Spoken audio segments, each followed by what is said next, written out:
retouch. Okay.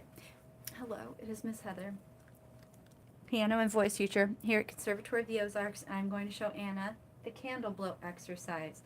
So, we're going to break breathing in and breathing out into 5 million different steps. Get ready. It's going to be so exciting.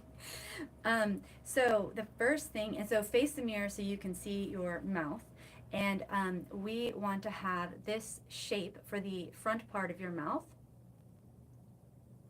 I have a hard time opening my mouth symmetrically. So you do want to make sure you're trying to do that, which is part of the point of the mirror. So it's the same shape you make if you're saying ah, or if you're yawning. And so we just want to make sure we keep the tip of the tongue pressed against the roots of the lower teeth.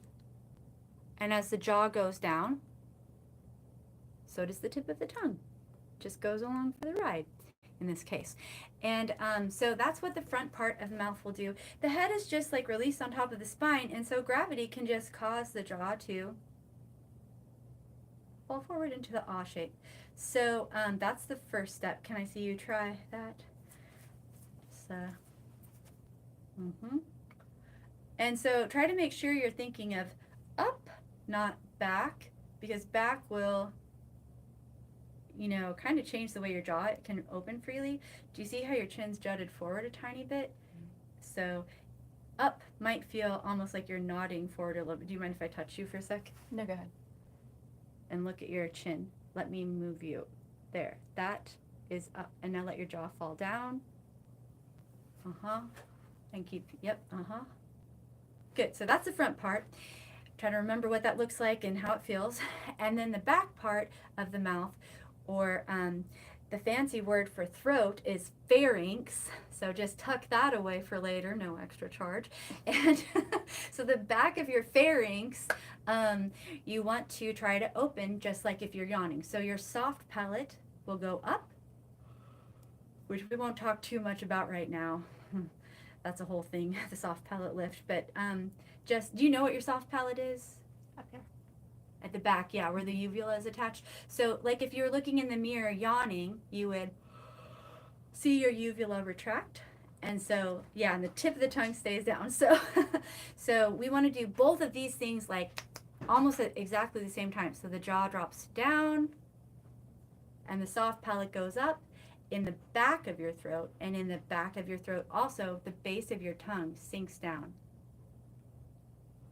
Which I kind of imagine like if I had a tiny weighted blanket on the base of my tongue, just allowing, but keep the tip of the tongue against the roots of the lower teeth. Don't allow the tip of the tongue to retract. So. Let me think about it some more. Continue.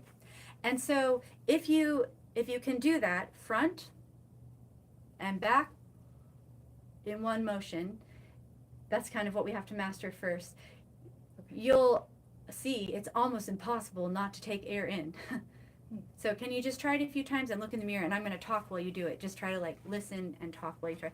So, oh, yes, you're up. Wow, you fixed the posture all by yourself. And so you open in the front and open in the back like you're yawning. We are surrounded by air pressure, and the air will be rushing to fill any open space you make. So when you open like that, the air rushes in. The next thing you can think about is down your pipe, your trachea. We can think of opening the back of the pharynx really wide so we have a big, wide open throat. But feeling like you're yawning, like you have a glass pipe for a throat, and like the opening of your throat is so big that like a truck could drive down your throat.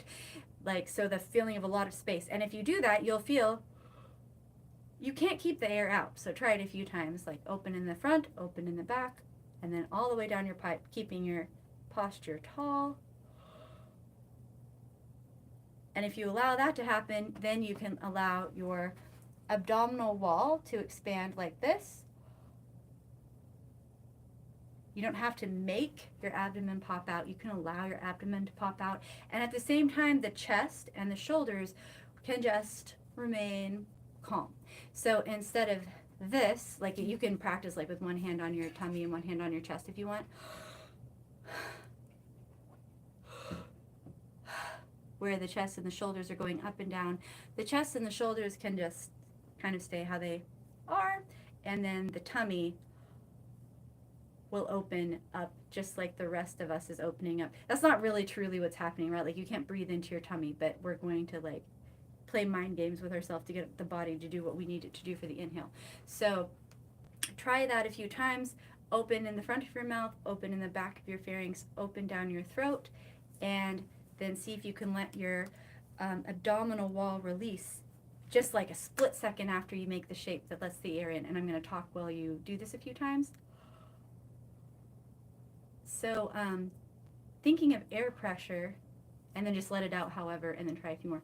Thinking of air pressure is tricky because we can't see the air, but if you think of water, understanding water pressure is easier. If you put a cup that's empty under a sink of water, the water will rush to fill the cup because water pressure is surrounding the cup and looking for an open space.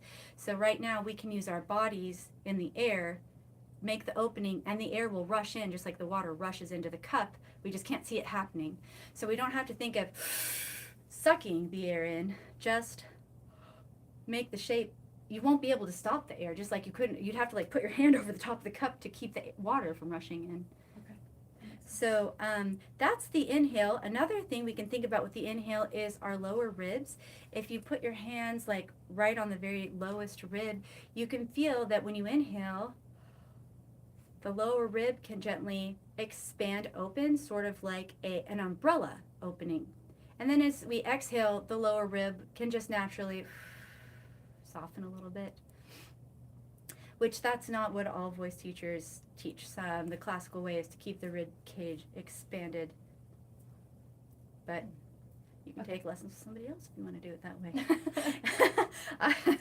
And then a little bit more subtle, but the last place you'll notice a change is here. So it's like your lower back, kind of where you see somebody put their hands if they're pregnant and they're like, oh, my back hurts, right? So if you pretty firmly press your hands there in your lower back and inhale, you should be able to feel a little expansion even in your lower back. So everywhere a belt would touch when you breathe in, you should feel an expansion when you're inhaling. You release your abdominal wall, you let the ribs ascend, and then you let the expansion in the back occur as well. But we don't need to force any air in and fill up more than that, like this.